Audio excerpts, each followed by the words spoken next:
Hello everyone, welcome to the Swami Vivekananda institute. Myself Nishtha. And जैसा कि आपको पता है, हम इंटरनेशनल रिलेशन में अप्रोचेस को कवर कर रहे थे।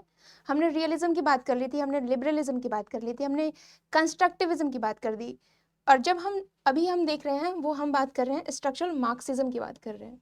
तो जब भी हम स्ट्रक्चरल मार्क्सिज्म की बात करते हैं तो उसमें आप देखोगे क्रिटिकल थिंकर्स और भी नए नए जितने भी आप देख रहे हो ना, नए नए स्कूल्स आ रहे हैं।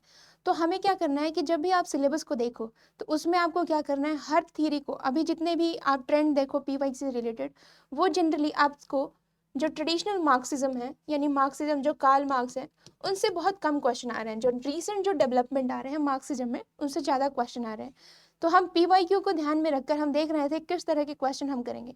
बट फिर भी बेसिक्स को क्लियर करने के लिए हमने क्या किया था लास्ट टाइम, जैसे होता है ना, कैसे ट्रेडिशनल मार्क्सिज्म जो है ना अपने कॉन्सेप्ट्स को लाते हैं और उसके क्रिटिसिज्म में आप देखो धीरे धीरे कल्चरल क्रिटिकल थियरीज और बहुत सारे कल्चरल मार्क्सिज्म ये सब आते हैं, जिन्होंने कहा कि केवल मटेरियल एस्पेक्ट ही जरूरी नहीं है, कल्चरल एस्पेक्ट भी जरूरी है। तो इस कॉन्टेक्स्ट में हमने कल्चरल मार्क्सिज्म के बारे में कुछ बेसिक्स को समझने की कोशिश की थी।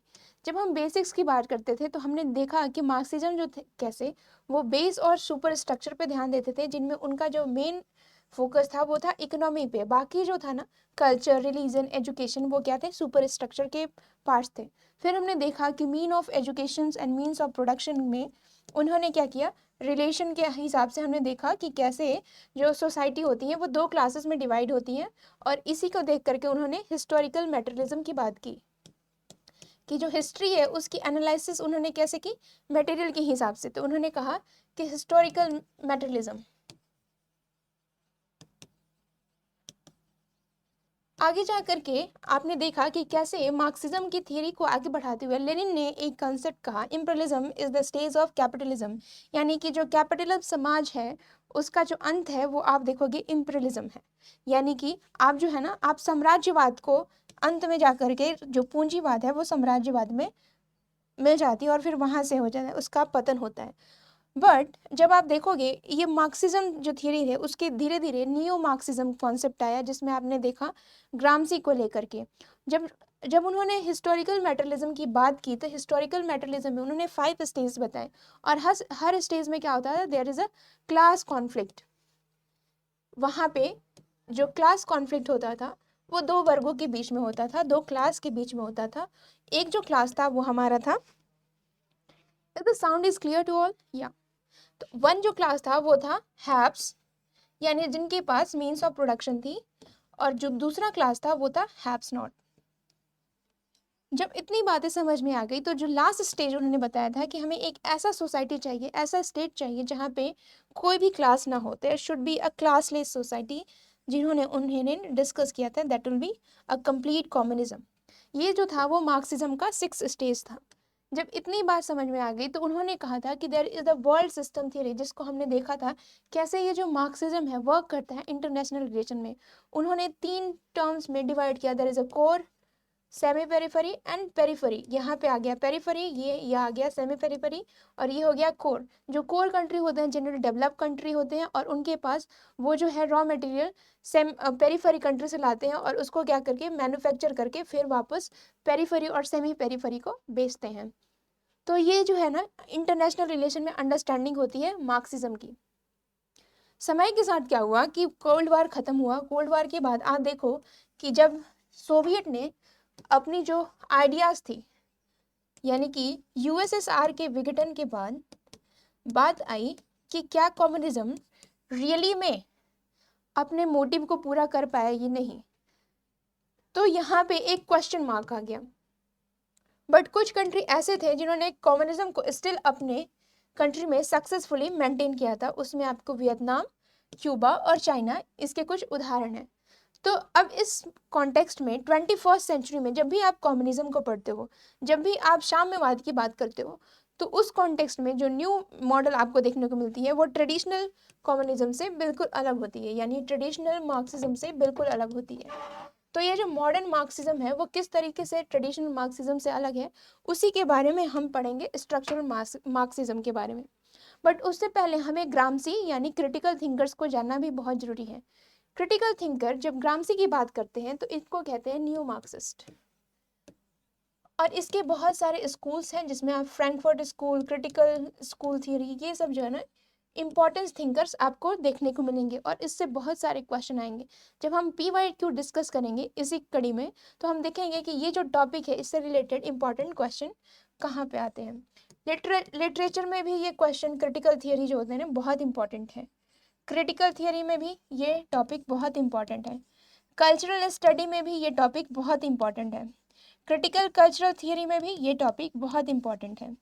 तो जब भी हम क्रिटिकल थियरी की बात करते हैं तो हम क्या करते हैं, ग्रामसी, नियो मार्क्सिस्ट थिंकर को पढ़ना बहुत ज़रूरी होता है, क्योंकि इन्होंने क्या किया, समाज को एक अलग तरीके से, जो कि ट्रेडिशनल मार्क्सिज्म ने जनरली इकोनॉमी की बात की थी, उससे हट करके उन्होंने डिफरेंट सुपर स्ट्रक्चर में जितने भी पहलू थे, रिलीजन, कल्चर, उनको उन्होंने कंसिडर किया। उन्होंने कहा कि केवल इकोनॉमी जो है ना वो ज़रूरी नहीं है आप सोसाइटी को अंडरस्टैंड करने के लिए, कल्चर इज़ ऑल्सो इम्पॉर्टेंट। जब ग्रामसी ने बात की क्यों कि कम्युनिज्म जो कैपिटलिस्ट सोसाइटी है उसमें कम्युनिज्म क्यों नहीं आ पा रहा है, क्योंकि वहाँ पे जो सिविल सोसाइटी है वो एक एक्टिव रोल प्ले करते हैं।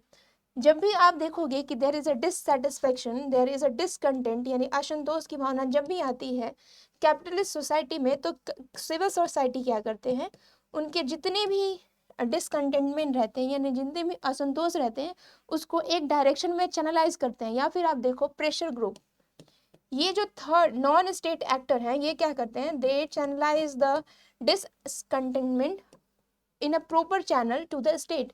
और इसी वजह से उनके जितने भी, या फिर आप देखो ट्रेड यूनियन, ये सब क्या करते हैं, एक चैनलाइज्ड वे में अपने शिकायतों को रखते हैं और इसी वजह से टोटल रेवोल्यूशन कभी आ नहीं पाती है जिससे कि क्या हो, कम्युनिज्म का इस्टेब्लिशमेंट हो पाए। और ये जो इशू है ना, ये बात ग्रामसी ने कही थी और उन्होंने दिखाया कि कैसे जो होता है ना, सिविल सोसाइटी एक इम्पॉर्टेंट रोल प्ले करता है जब भी हम पूंजीवादी समाज की हम बात करते हैं। उन्होंने एक और कॉन्सेप्ट दिया जिसके बारे में उन्होंने कहा हेजेमनी।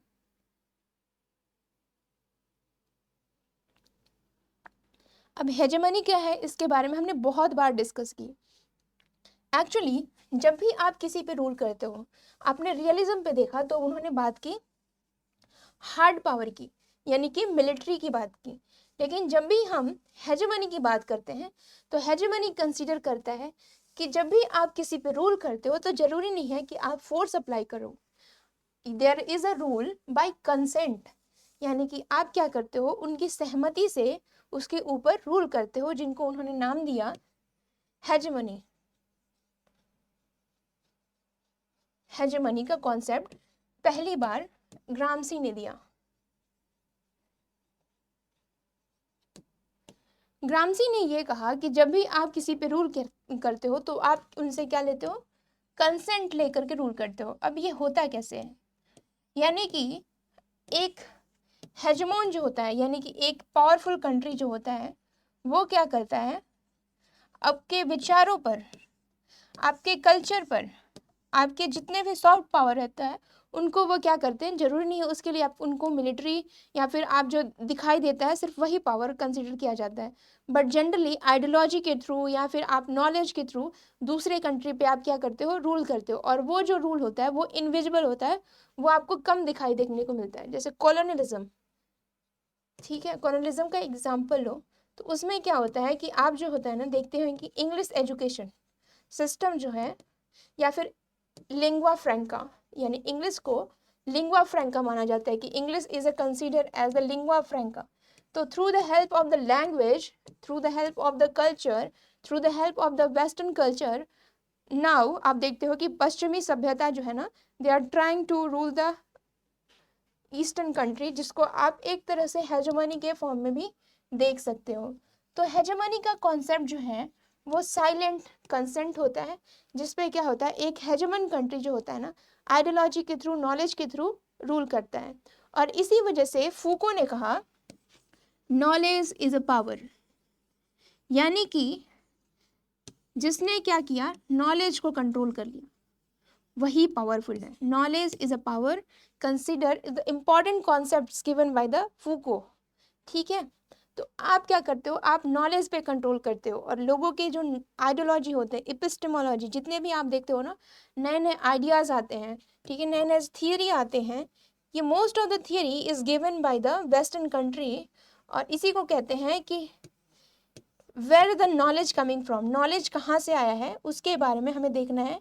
इसको आप देखते हो ना, study of knowledge is called epistemology, यानी कि आप देखते हो कि कोई भी जो हमारी अंडरस्टैंडिंग होती है, कोई भी चीज़ें जो हम पढ़ते हैं उसकी रूट क्या है, उसकी ओरिजिन क्या है, इसके बारे में जब हम देखते हैं, study of knowledge is consider as epistemology. एक होता है ऑन्टोलॉजी, ठीक है, ऑन्टोलॉजी, मेथडोलॉजी, ये सब चीज़ें जब आप पढ़ोगे तो आप देखोगे कि किस तरह से वेस्टर्न सोसाइटी जो है ना, वो हमारे एजुकेशन को आप देखते हो प्रभावित करती हैं, और they are try to hegemonise the eastern system. जब इतनी बातें समझ में आ गई तो चलिए हम डेप्थ में बात करते हैं क्रिटिकल थियरी की, ठीक है, यानी कि फ्रैंकफर्ट स्कूल्स के जितने भी थिंकर्स हैं। अच्छा, जब भी इसमें आप सॉल्व करोगे, जब भी इसमें क्वेश्चन आते हैं, वो ये नहीं पूछता है कि इसके इम्पोर्टेंट जो है ना, की टेनेंट्स क्या है, की कॉन्सेप्ट क्या है, ये वो तो आएंगे ही, प्लस आपको क्या करना है, जितने भी इम्पोर्टेंट थिंकर्स हैं उसके बारे में आपको पता होना चाहिए, उनके की आइडियाज़ क्या होना चाहिए। ये जो क्वेश्चन है ये पूछे जाते हैं। जो नेक्स्ट कॉन्सेप्ट हम पढ़ेंगे वो है क्रिटिकल थियरी के बारे में। क्रिटिकल थियरी की जब भी हम बात करें, रॉबर्ट कॉक्स के बिना आप आगे नहीं बढ़ सकते। रॉबर्ट कॉक्स ने एक बात कही थी, उन्होंने कही थी, थियरी जो होती है, जितने भी आप थियरी देखते हो, थियरी इज फॉर समवन, यानी कि ये किसी के लिए है, किसी ने बनाया है, एंड फॉर सम पर्पज, यानी कि हर जो थियरी होता है ना उसका कोई पर्पज होता है, खुद को स्टेटस क्यू मेंटेन करना, या फिर खुद को जो होता है ना, आप देखोगे जितने भी थियरी आप देखते हो, main stream theory, realism, liberalism, ये सब क्या होते हैं, दे आर ट्राई टू, जिन्होंने आपने देखा ना कंस्ट्रक्टिविज्म जब हमने पढ़ा, तो कंस्ट्रक्टिविज्म ने केनेथ वॉल्ड ने क्या कहा, सॉरी वेंड ने क्या कहा, वेंड ने कहा कि anarchy is what state make of it, यानी कि ये अराजकता जो है, या जब आप अंतर्राष्ट्रीय विषय में जब अराजकता को पढ़ते हो तो स्टेट ने इसको क्या किया है, मेक किया है, इसको बनाया है, इसको मैन्युफैक्चर किया है।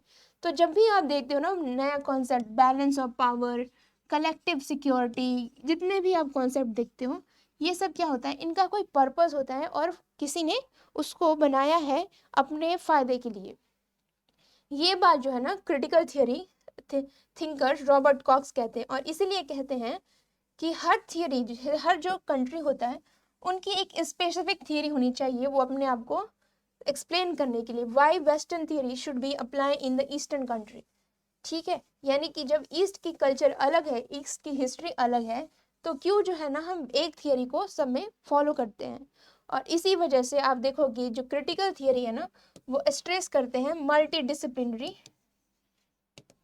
मल्टी डिसिप्लिनरी अप्रोच पे, सब्जेक्टिविटी पे, यानी कि सारे जो है ना, सारे आइडियाज़ को कंसिडर करना, वो ऑब्जेक्टिविटी से दूर जाते हैं, वो फैक्ट्स को ज़्यादा वैल्यू नहीं देते हैं, जबकि रियलिज्म ये सब में आपने देखा फैक्ट्स ऑब्जेक्टिव को ज़्यादा कंसिडर किया जाता है, जबकि critical theory thinkers generally subjectivity, multi disciplinary approach को ज़्यादा कंसिडर करते हैं, क्योंकि वो मानते हैं कि ये सब जो चीज़ें, इस अप्रोच से हम क्या कर सकते हैं, अपने आइडियाज़ को ज़्यादा अच्छे से एक्सप्रेस कर सकते हैं। अब मान लीजिए कि हम बात कर रहे हैं पोस्ट कॉलोनियल थिंकर्स, यानी कि जितने भी आप पोस्ट कॉलोनियल सोसाइटी देखते हैं, ठीक है, जो ब्रिटिश से आज़ाद हुए हैं, अब उनको कंसिडर करने के लिए जब तक से आप पार्टीशन नहीं पढ़ोगे, तब तक से क्या होगा, आपकी अंडरस्टैंडिंग जो है ना पोस्ट कॉलोनियल कंट्रीज़ के बारे में आपकी हाफ रहेगी, ठीक है। तो पार्टीशन, या फिर जब आप इंडिया के बारे में पढ़ रहे हो, इंडिया के बारे में जब भी आप पढ़ रहे हो तो उसके लिए कास्ट सिस्टम जरूरी है।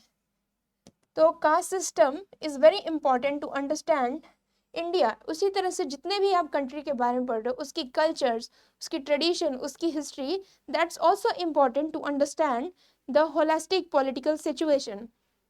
और इसी बात को ना आप जितने क्रिटिकल थिंकर्स हैं ना, आप देखो उन्होंने कल्चर को बात की कि why we generally consider base economy as the base, why not the other concept like cultures, religions, and these things are also matter to understand the country। अब जब ये बात हो गई, रॉबर्ट कॉक्स ने कहा कि theory is for someone and for some purpose, तब जो नियो ग्राम्सियन जो आइडिया है ना, जितने भी इनके आइडियाज को मानने वाले, क्रिटिकल थियरी, उनको कहते हैं नियो ग्राम्सियन, यानी ग्राम्सी को लेकर के उन्होंने हेजेमनी और जितने भी आप देखो ना सिविल सोसाइटी, इनको उन्होंने कंसिडर किया। तो Frankfurt schools of thinker, actually Germany में there is a school that is Frankfurt school, तो वहां से भी जितने भी थिंकर्स आए that will consider as the Frankfurt schools of thinker, जिसमें आप थियोडोर अडोर्नो को देखोगे जिन्होंने कॉन्सेप्ट दिया कल्चर इंडस्ट्री की। अब ये कल्चर इंडस्ट्री क्या है, होता ये है कि जितने भी आप कल्चर्स देख रहे हो कैपिटलिज्म में, ठीक है, कैपिटलिज्म में आप जितने भी देख रहे हो वो सिर्फ कल्चर ही नहीं है, बल्कि वो आज क्या हो गई है, ये कैपिटलिज्म से जाकर के मिल गई है, ठीक है। यानी कि मान लीजिए कि जब भी आप पूजा करते हो, ठीक है, उदाहरण के तौर पे समझते हैं, मान लीजिए कि आपकी कल्चर है वर्शिपिंग, आपकी कल्चर है सेलिब्रेट करना कुछ भी, तो आप उसको क्या करते हो, इंडस्ट्री ना, आप तो देखते हो हर चीज में क्या होता है, मार्केट इंटर कर लेता है। यानी कि आप इस ब्रांड का दूध चढ़ाओगे, यानी कि आप इस ब्रांड का जो है ना भगवान जी को आप अर्पण करोगे, तभी क्या होगे, भगवान खुश होंगे।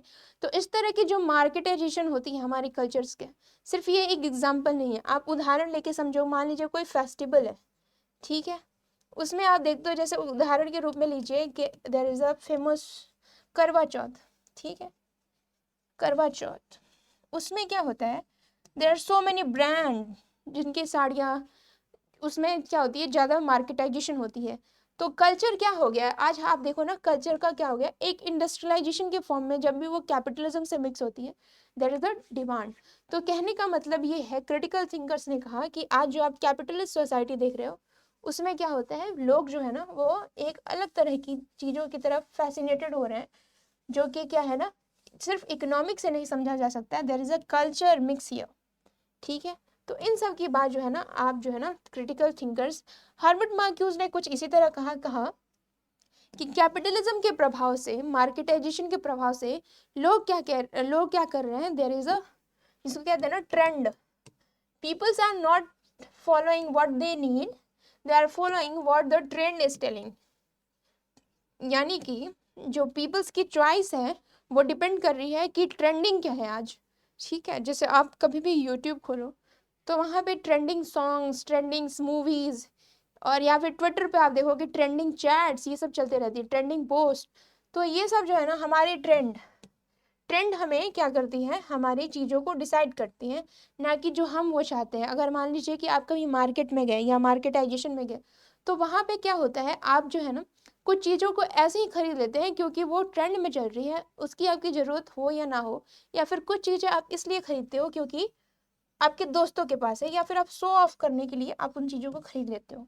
तो ये जो वन डायमेंशनल मैन का कॉन्सेप्ट है ना, हर्बर्ट मार्क्यूज ने दिया कैपिटलिस्ट सोसाइटी में हो रहे चेंजेस को देखते हुए, या फिर ग्लोबलाइजेशन के कारण जो कैपिटलिज्म में सोसाइटी में चेंजेस हो रहे हैं उसको देख करके।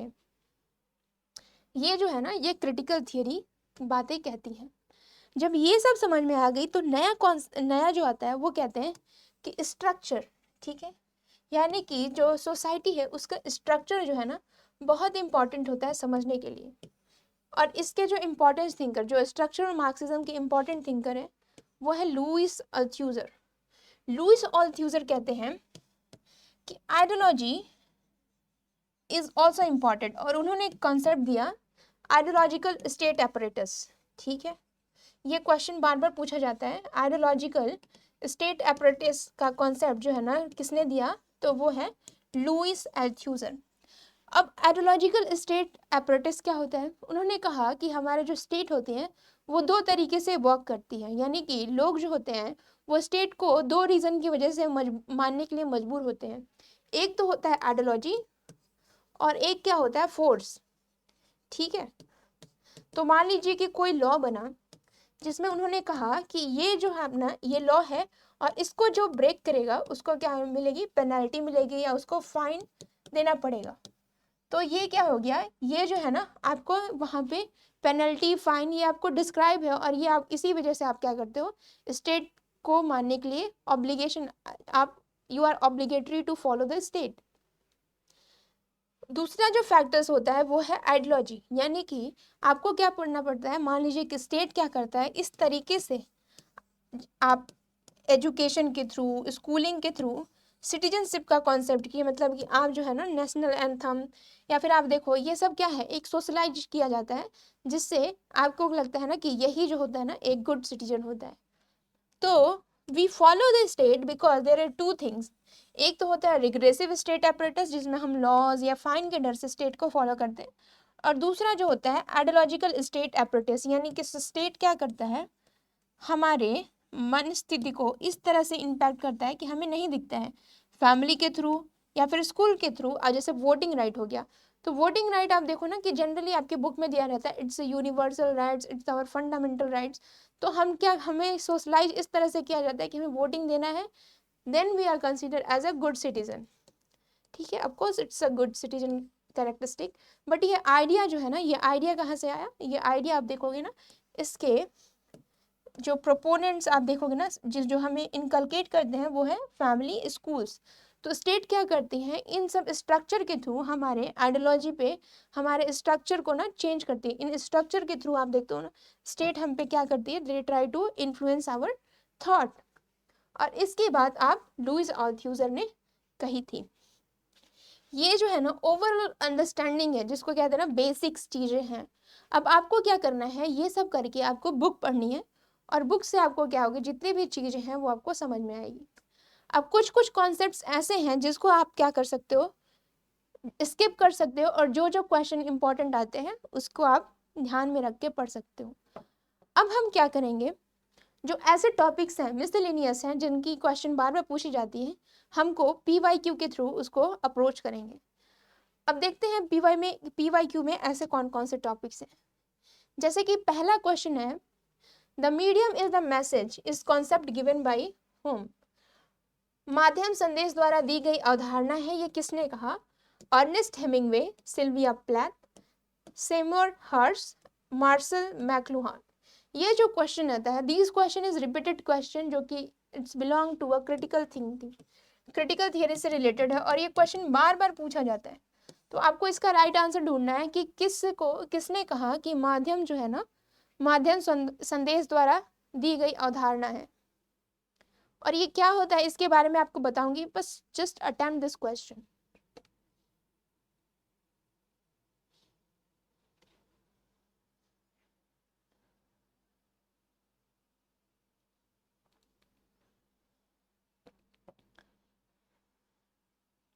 Okay, let's have a look, आखिर ये क्वेश्चन क्या कह रहा है। जब तक से आप प्रैक्टिस नहीं करोगे क्वेश्चन को, जब तक से आप गलत करके सही नहीं देखोगे, तब तक से क्या होगा, आप बस क्वेश्चन देखते रहोगे। सो जब भी आपको PYQ प्रैक्टिस कराया जाए, आप अपने बगल में नोट्स कॉपी रखें, पेन रखें, ताकि आप देख सको कि आपकी जो है ना कितनी जो है ना लेवल है वो इम्प्रूव हुई है। इससे क्या कर सकते हो, जो भी क्वेश्चन गलत हो रहा है उसको आप फिर से जा करके पढ़ सकते हो। सो bring your copy and notes in front of you so that you can जज बाय योर सेल्फ।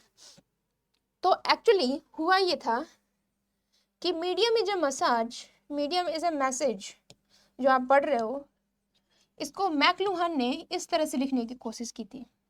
जो मीडियम है यानी कि आप जितने भी जिससे अभी आप नॉलेज लेते हो, या फिर आप चाहे न्यूज़ चैनल लिख लो या फिर आप मीडिया लिख, सोशल मीडिया लिख लो, ये सब क्या करते हैं, ये जो हमें लगता है कि these are giving message, but actually होता ये है कि these are the massage, mass as.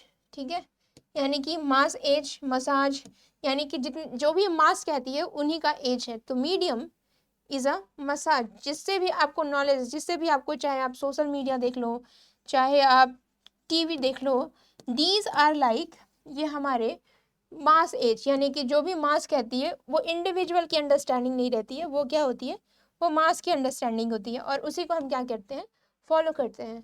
So medium is a mass age या मसाज या फिर मैसेज, उन्होंने देखा था 1967 में। एक्चुअली शुरुआत में उन्होंने मास एज लिखने की बात की थी, मसाज, और फिर ये पढ़ा गया, ये जो है ना वो हट गया तो मसाज, मैसेज पढ़ा गया। ठीक है, तो मार्शल मैक्लुहान ने ये जो है स्टेटमेंट्स दी थी, और ये बहुत इंपॉर्टेंट थिंकर है। जब भी आप cultural study, critical cultural theory के बारे में पढ़ोगे, his name is very important.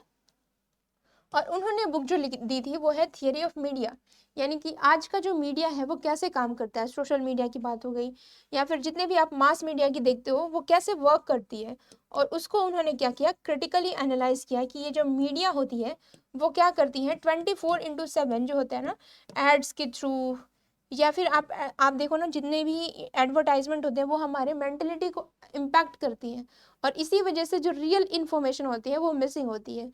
तो ये जो कॉन्सेप्ट है थियरी ऑफ मीडिया और जो मैसेज इज मसाज, ये जो कॉन्सेप्ट है ना मैक्लूहान ने दी थी। जो नेक्स्ट क्वेश्चन है आपका, ideology and ideological state apparatus is essay given by, विचारधारा और वैचारिक राज्य उपकरण द्वारा एक निबंध है, किसके द्वारा, Terry Eagleton, Karl Marx, Raymond William, Louis Althusser. इसको हमने अभी किया था, I hope you got your answer. बस try to understand this question, ideology and ideological state apparatus.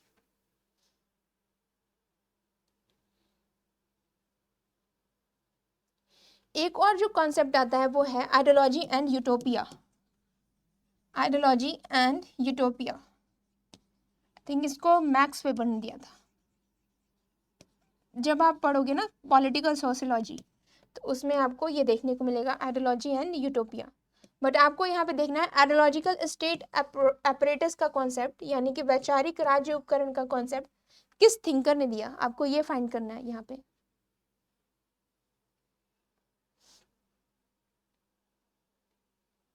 Okay, let's see the answer. The answer is कि जब भी आप बात करते हो, हमने बात की थी अल्थ्यूजर की। अल्थ्यूजर ने दो कॉन्सेप्ट दिया था, एक रिग्रेसिव स्टेट एपरेटस और एक है आइडियोलॉजिकल स्टेट एपरेटस। यानी स्टेट क्या करता है आइडियोलॉजी के थ्रू, यानी कि बहुत सारे स्ट्रक्चर, जैसे कि आप देखोगे फैमिली, सोसाइटी, रिलीजन, इसके थ्रू हमारे क्या करती है स्टेट, हमारी आइडियोलॉजी को इम्पैक्ट करती है। रिग्रेसिव स्टेट एपरेटस यानी स्टेट क्या करती है with the force, laws, rules, state is trying to influence our thinking. तो ये जो है ना दो स्टेट एपरेटस की बात अल्थ्यूजर ने की थी। आगे जो है ना कार्ल मार्क्स के बारे में आपको पता है, टेरी गल्टन, एक बार आप देख लेना, रेमंड विलियम जो है ना, these are very important thinker, और इसके बारे में हम डेप्थ में देखेंगे। फर्स्ट अगर मैं इसके बारे में बता दूं तो आने वाले क्वेश्चन में हो सकता है कि आप जो है ना आसानी से गेस कर लोगे, तो इसको हम लोग ना उसी टाइम देखेंगे। So just have a look. Louis Althusser is the right answer. यहाँ पे आ गए द टर्म कल्चरल मेटरलिज्म, सांस्कृतिक भौतिकवाद, ये जो टर्म है, ये जो शब्द है, ये किससे संबंधित है, किस थिंकर से संबंधित है, Stephen Greenblatt, Raymond William, Matthew Arnold, Richard Hoggart. Hoggart, Harry Potter. Stephen Greenblatt, Raymond William, Matthew Arnold, Richard होगार्ट।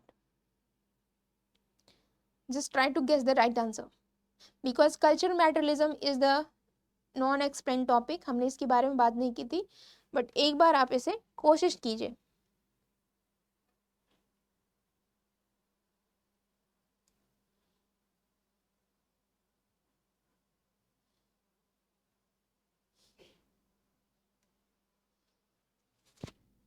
चलिए इसके आंसर को देखते हैं। तो जब भी हम बात करते हैं कल्चर मेटलिज्म के बारे में तो रेमंड विलियम का नाम जो है ना बहुत फेमस है और ये बार बार पूछा जाता है। Raymond William, Raymond William is the important thinkers जिन्होंने कल्चर पे स्ट्रेस दिया था।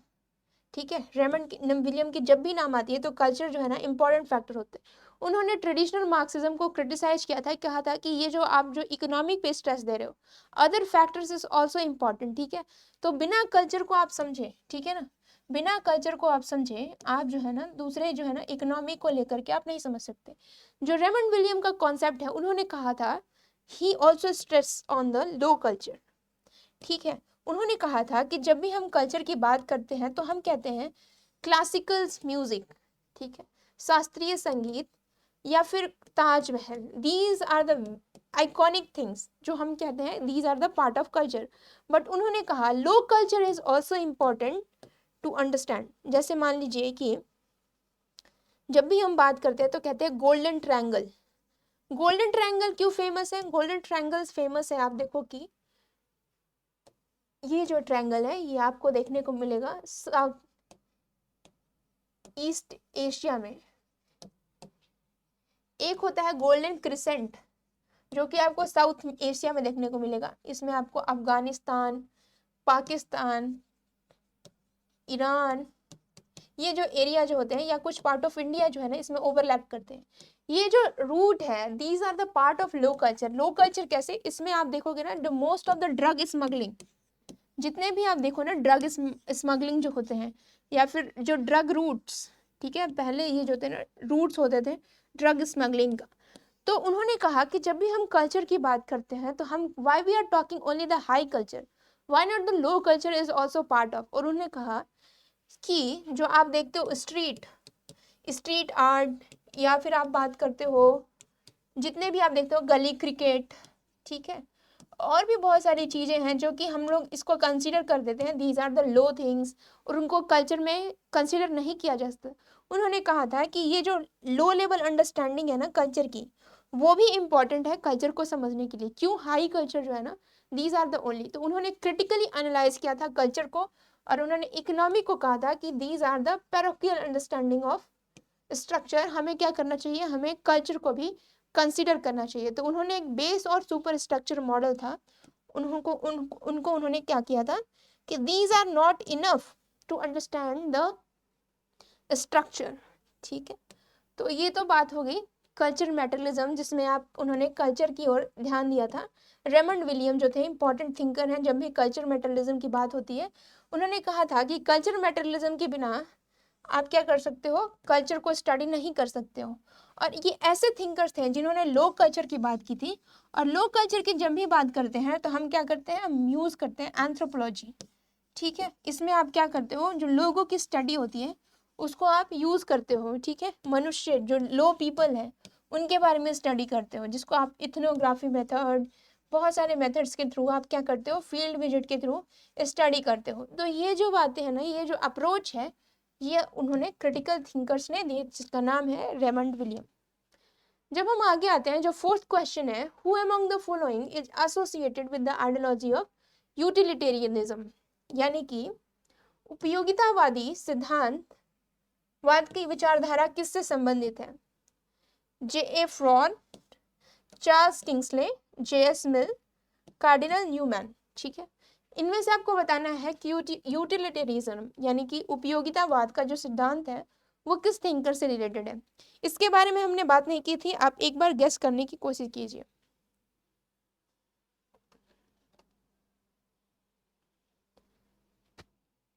यूटिलिटेरियनिज्म, उपयोगितावाद।